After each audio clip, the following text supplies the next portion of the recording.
Will the what? There's a certain villain fuckface. Will he be what? Appearing. Oh, fuck yeah. Oh, yeah. No, of course. Yeah, we're casting for Fuckface very soon. Yeah. Old Chester Fuckface is a huge part of season 1. Oh, yeah. Yeah, and he has all of his proclivities and his wonderful leanings. Yeah. I've been reading the comic series since I was 14, sophomore year of high school, so I'm excited. I will, for the fans and everything, Wes, your art is amazing. I've ever seen submission signed by you. Will that translate? That I saw the trailer, that wackiness, that zaniness. Will that translate well? Yeah.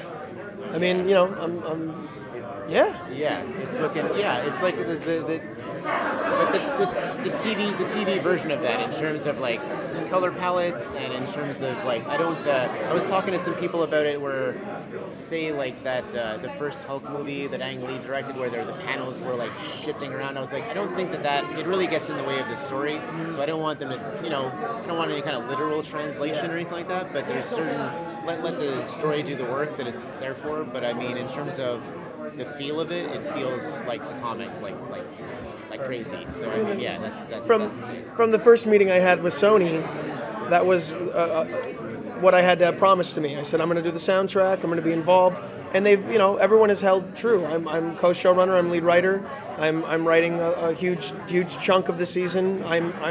So if you don't like the show, it is an extension of Deadly Class. It is unpacking the characters in the way that Wes and I envision them. It is unpacking the story. It's true to the intention of what we created in the book. Any alterations are minor. Most of them are additions. Like having somebody like Benedict Wong, he could read a phone book, and I would gladly just sit there all day and be like, and so we're unpacking the Master Lin character a good bit more. But I think that fans of the book will be delighted to see that it is the book. It is not subdued or tamed. It is what we do in the book. Yeah. It is our broken brains brought to life, and anything new beyond that are things that I'm cooking up with other people and signing off on. Have you thought of anything while looking at the book and being like, oh man, how are we going to translate this to TV? Like, does it work as well? Were there any things that just minorly had to be tweaked to be like, you know what, we can't shoot it this way, but we can do it this way? Are you talking about in adapting the book? Well, yeah. I mean, look, the joy is that when the book got to our the pilot director Lee Toland Krieger and Tim Ives, they looked at what Wes had done in the book, and we sat down and had coffee. Thank you, and they would point to panels, and they would say, "We have to film that panel." And I would say, yeah, you do. And, Wes was having a baby and wasn't able to be there for that first part. And so as his avatar and as a huge appreciator of his artwork, it was also to me to go, no, let's do it like the book. But fortunately, we had a team of people that were so inspired by the book that I didn't really have to do a lot of that. I would get on set some days when we were up there filming and just see that, oh my God, they've staged this entire thing exactly how Wes drew it. And so, fortunately, we have people that really do gravitate and appreciate the aesthetic and the design that Wes has created and are carrying it through visually. With that being said, Wes, was there anything on the pilot where you were like, oh wow, like this looks uncanny to what I drew, like I can't believe this is coming to life? Yeah, specifically, I mean the whole show really, but specifically, I will say the one thing that first pops in my mind is the way that they did Master Lin's office is so much cooler than anything I drew in the comic book, and it really bugs the shit out of me. So I'm gonna have to like freeze frame some of those and just kind of like draw. Yeah, there's so much cool stuff in his office. They gave me great free ideas. Yeah. So that's when you know it's good, because I want to steal stuff from the show. So that's a good sign, I think. What are you most excited for fans to see now that, because you guys have shot the pilot already, I know, so is there a specific part that you're really excited for everybody to experience?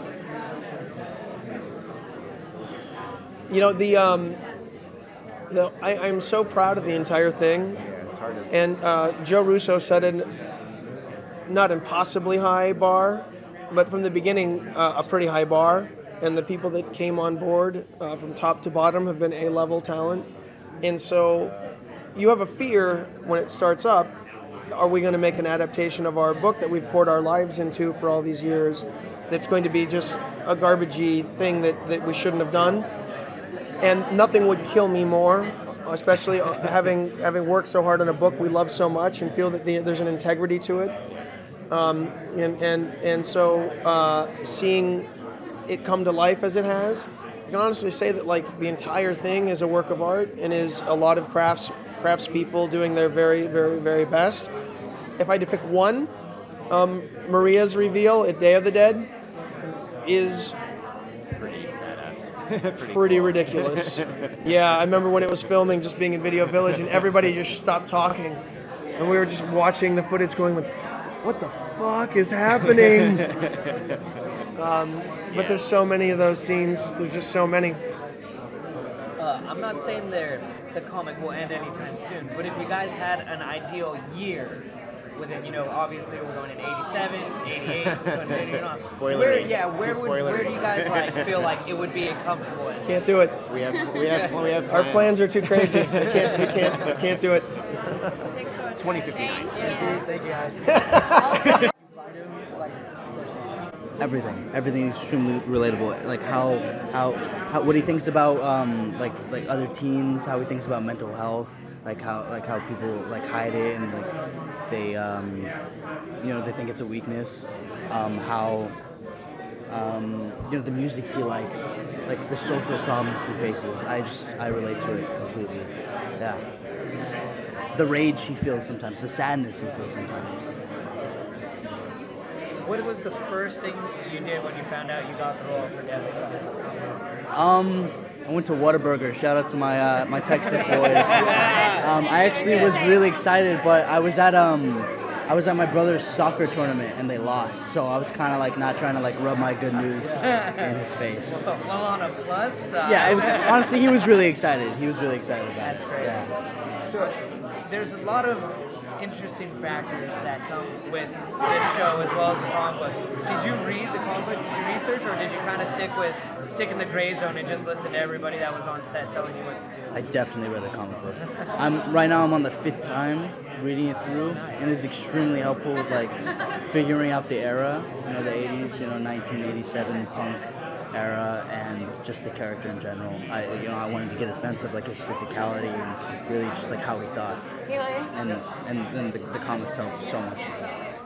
As well as, Rick really pushes to make everybody love the music he loves. Yes. So how much of the music did you fall in love with after figuring out, oh, this is the punk rock scene, and listening to that and researching that? I mean, almost all of it. Like, I'm a fan of like that kind of music myself, but I mean, he really like introduced me to a couple things. He had playlists specific like for our characters specifically.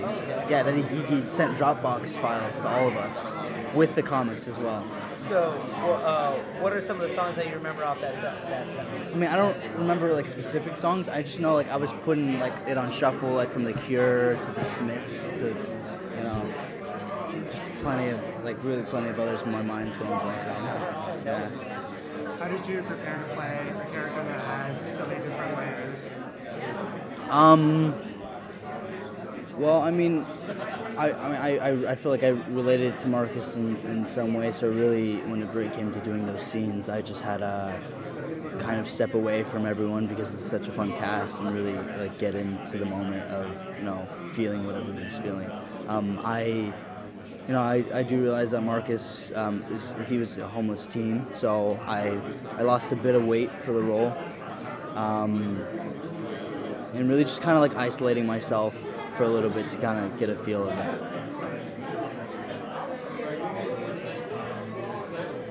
The makeup for the scar, is that the hassle? No, not at all. It took like 15 minutes, maybe 20 minutes at most, and I loved it every time. Great. Thank you so much. Yeah. Oh, yeah. Since you did read the comic, obviously, but before going on the sets and everything, how was it walking into everything and be like, wow, this is surreally dead on to everything that's in the comic? I mean, I was like shocked. I mean, obviously, like you can't do like everything, panel for panel, scene for scene, which I mean we would have loved that, but from like what we did get, like what we did recreate, I was like just in shock. Like, wow. you guys got this done. For some people that may have not read the comics, what's one of your favorite scenes that's going to happen within the pilot? For someone that hasn't experienced what Deadly Class is, to see and be like, wow, this is what this is about.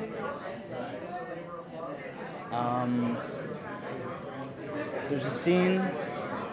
It's called the Koi Tower scene. It was in the first look, so I feel like I could talk about it. But it's also, I feel like, accurately represents Deadly Class and Tamarcus on top of the tower for reasons. But yeah, no, just look out for that scene. It's really good.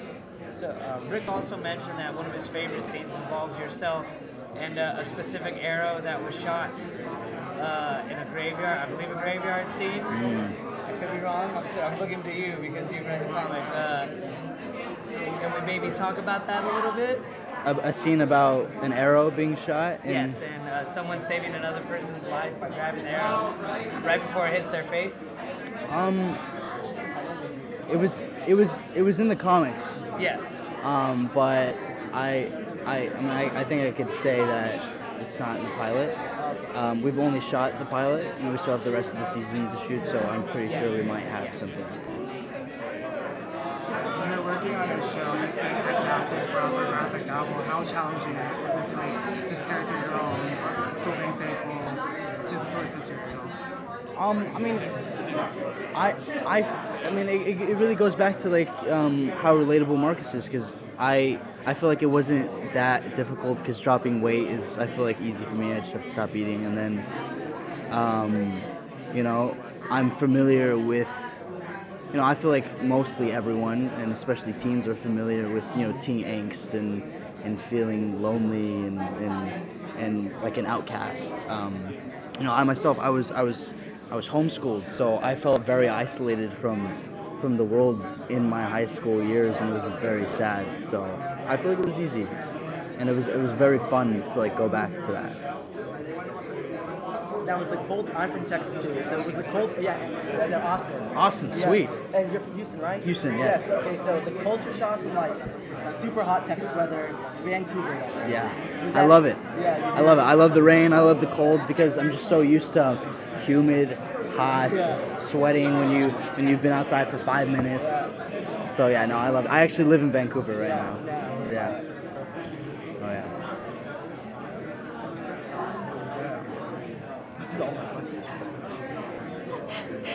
Are you by yourself? Karma. Karma? Yes. Yes. I'm sorry, I know you got a lot of questions, so I don't want to interrupt. Ask away, guys. Let's do it. Go ahead. Yeah, I'm looking for it. I went to Walmart. So, Rick also mentioned, and we also talked about dropping weight.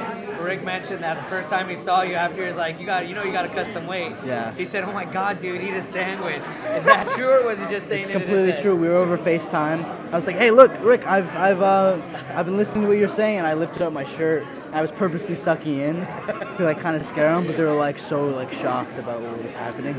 So do you also feel now that like... Because I'm sorry to interrupt, but after we shot the pilot, I finally started working out for the first time, and I started lifting weights, so I bulked up quite a bit. So after they saw that, they're like, "Stop." I was like, "All right." So I lost about like 12 pounds. I just stopped working out. I went running. I limited my meals to 1 meal a day. Not the best thing to do. I probably won't be doing that again, but I wanted to commit. So now, what's the diet like to keep up with that? Are you having like a protein shake and an apple with some bananas, or like? Nah, I just eat whatever I want. It's too much of a hassle. We're gonna have to wrap it up. Thank you so much. It's great meeting you guys. I can't wait for you guys to see the show. It's gonna be great. Perfect. How are you doing today? Hi, good. How are you? Great. Tired. I could only imagine. What time did you guys start? 9:30. Right on, right on.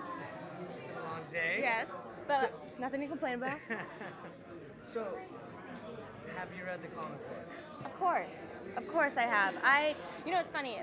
Before I did the pilot, I hadn't read it because I didn't want to influence myself just in case they weren't going to stay close to it. But then after we shot the pilot, I realized how close we were. And hello.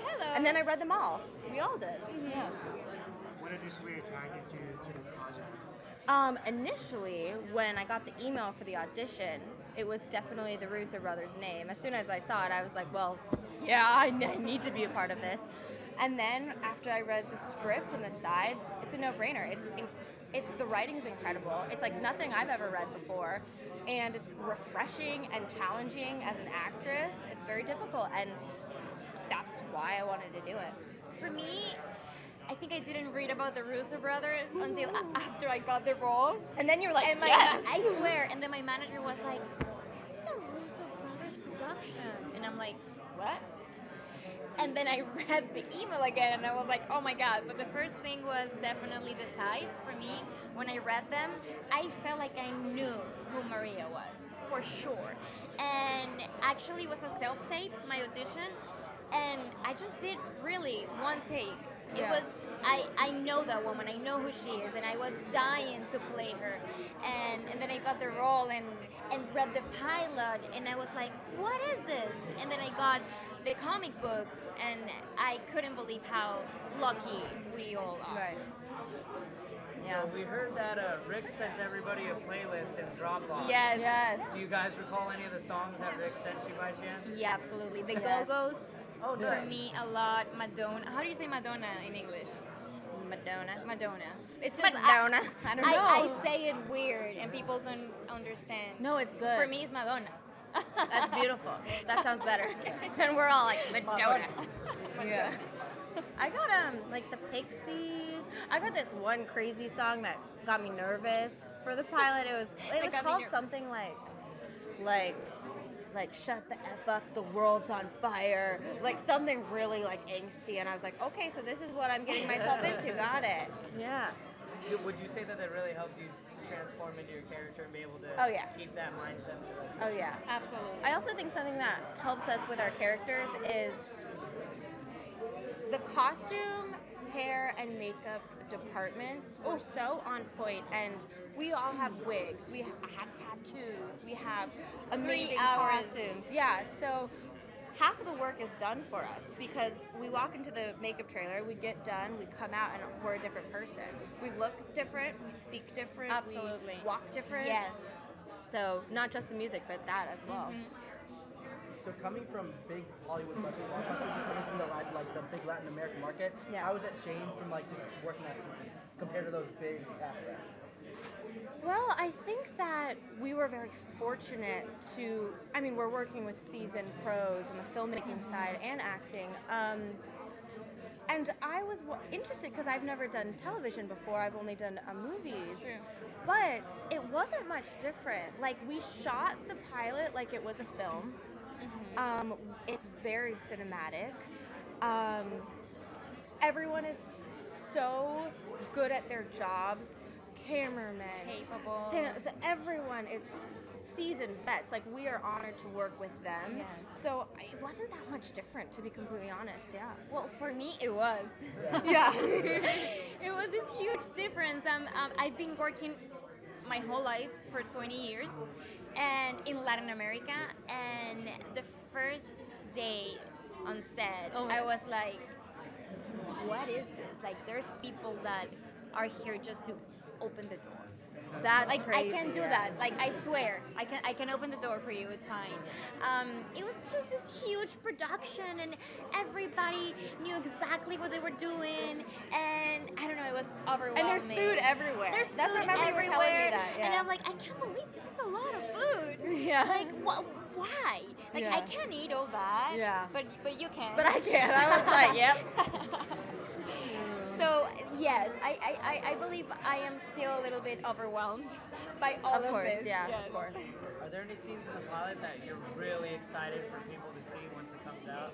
Oh. So, like, everything, but based on the trailer, so we're not doing spoilers, I'm very excited for the audience to see the first time that Maria, Saya, That's the best. Luke, Willie, and Billy, I was gonna say Liam. I know, and Masterlin are all together. Because there's a shot in the trailer where you see that we're all like staring at Marcus. and it's like bam, and that scene is so good. It's awesome. Yes. how challenging is it for you to make this character your own while still staying faithful to the source material? Right. You know, like I said before, the hair, the costumes, the tattoos kind of drop me in because I don't feel like myself when I'm wearing that, and it's easy for me to take Lana away.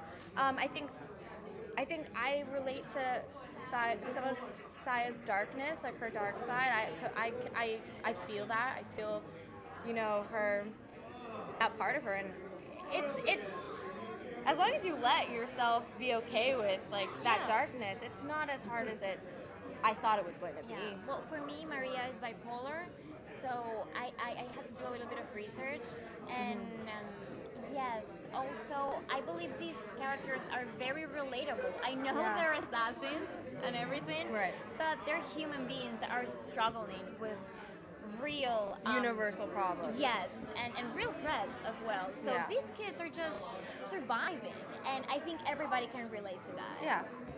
Yeah. Thank you so much. Thank you. Have a good day, guys. How are you? I'm good, thank you. So, since these roles are teens, of course, how will their emotions, their normal teen emotions, play into them carrying out their mission? The emotionality of every character is actually what every scene in the entire series is grounded in. So even though it might be a slightly heightened world, all of the emotions are actually grounded. And so all of the reactions will be real, none of it will be heightened. All of it is coming from a real, genuine, grounded teenage space. How did you first discover the comic books? I knew of the comic books, and I had read one when it first came out. And then when I saw the show was getting picked up as a writer in Hollywood, you try to stay current on everything that's being developed.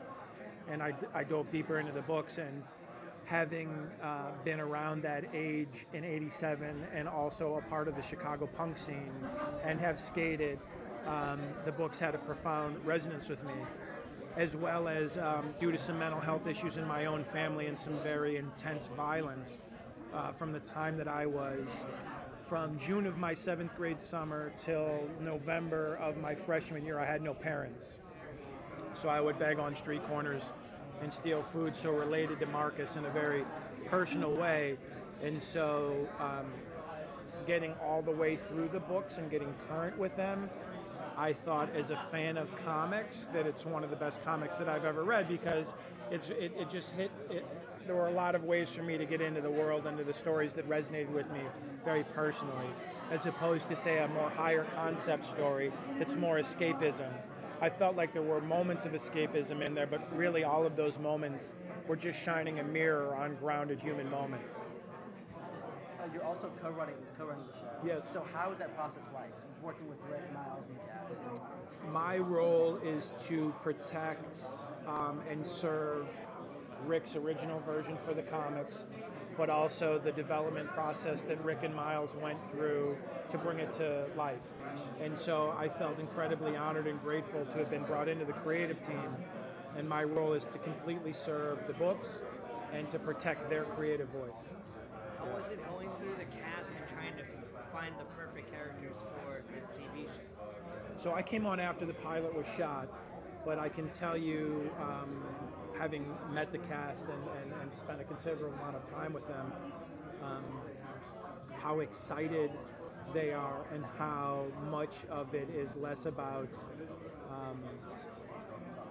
any moments of ego for them, as opposed to just being these characters and serving the world of the stories in the books. It's been, everybody down to the production assistants up to the number one on the call sheet, the stars of the show. There's a culture of inclusiveness and encouragement to just be yourself, and whatever your creative work is, whatever you're doing on the show, that you understand that you're protected so that your work can remain vulnerable and elevated. Music plays a really intricate role in the graphic novels. Will we see that translate over to the screen as well? 100%. era-specific music, some really cool guest stars that I can't really discuss right now that'll come in that are very era-specific in ways that I think are going to probably turn some of your expectations on their heads a little bit, kind of casting against type, which we really enjoy doing. I mean, we really want to present the stories in the world as, oh, I think I know this. I've seen this story before. We know what this is, and then turn that on its head. I mean, ideally, everybody tries to do that when they're telling these type of stories, but we've really committed to doing it over and over and over again so that you're consistently surprised while remaining loyal and true to the books. You said that you were a part of the punk scene when you were younger. While watching it being brought onto the TV screen, do you feel you guys did it just, or did you have to kind of Hollywood it up? No, I don't think it was Hollywood. And again, I've come on after the pilot, so we start prep in 2 weeks, or 2 weeks from Monday. So we're starting, and so it's our job now to make sure that it's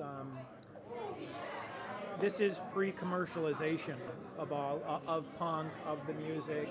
It was radical, it was defiant, and we want to present that. We don't want to sugarcoat it at all, and some of it was ugly, and so that's going to be on there as well. This is an honest depiction of that era and the frustration of that era, and it mirrors what's happening right now. There's a huge radical moment bubbling up where people are just fucking tired of the bullshit, and I got a suit jacket on, but if you were going to go hit the street right now and cause a ruckus, man, I would have to take it off and join you. Cure and Agent Orange are some of the few songs that are in the pilot. Yeah. What was one of those moments where you heard some music cue up and you're like, oh my God, I remember this? Yeah, we want to have that. We also, want to do like that moment is cool and we love that moment, but we want to do more. So we want to have B-sides, like if you're really down with the music, that like it wasn't necessarily the radio drop or even like something that you would hear like on an underground college station. It could just be, a B-side cut on an EP that came out of the UK that one store within a 3-state radius had, and you had to go. It was like Sneakerheads. You just had to go and thank you so much. You had to go and handle your business, and it was your world, and this was pre-internet, so you had to talk about it. You couldn't tweet about it or snap story about it. You had to go and be like, I saw this band, and they were called Naked Ray Gun, and they played at the Riv, and they had this song called Rat Patrol, and I think they're going to break up. They started a new band called Peg Boy, and then you'd be like, oh, now I got to find out about Peg Boy and Ray Gun. So that, we want to create that. We want to expose people to the music, right? And hear that and go, wow, what is that? And then also honor the people that were really down with the scene to go, wow, they know this world and they know this music. So do you feel like you really geeked out with Rick when you guys started talking about bands and stuff? Oh yeah, completely, yeah. And he's, I was on the scene, he was on the scene too, but he takes it to another level. Like I was in it, but I was, there was a big kind of racial scene going on in the streets of Chicago where, much like today, some hammer-skins tried to invade the scene from Arizona and Texas. We had to knuckle up and handle that. There's a resurgence right now of nostalgia seeping into pop culture. You see it in TV, you see it in movies. So how would you say Deadly Class stands out amongst all of those other shows that are kind of setting themselves back in decades that we long for? Can you repeat the top of that, the first part of that question? Yeah. I think that like right now we're in an era where nostalgia is like we're really into it. So how does Deadly Class stand out amongst all those shows that are also setting themselves back in different decades? I think the big difference is that we're not writing with euphoric recall, where we're trying to make everything cute and pleasant and wasn't it an amazing time. 1992 was the highest crime rate on record.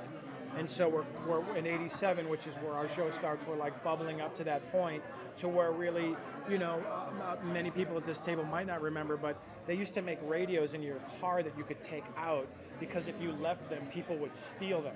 Like you couldn't have a radio in your automobile. And you like it was just like a full on.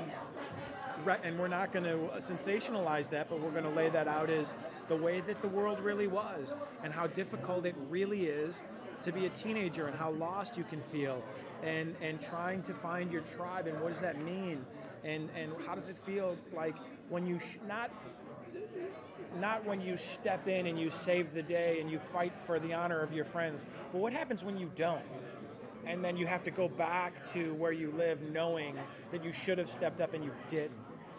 Because we've all made those type of mistakes, that just being one example of many, and now you feel like I'm the worst friend ever.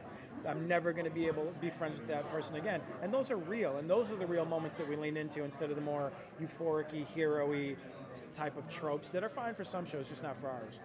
Guys, we're gonna wrap up after this. Okay, thank you. Is this it? You just Okay. Okay, thank you so much for your time. Take care.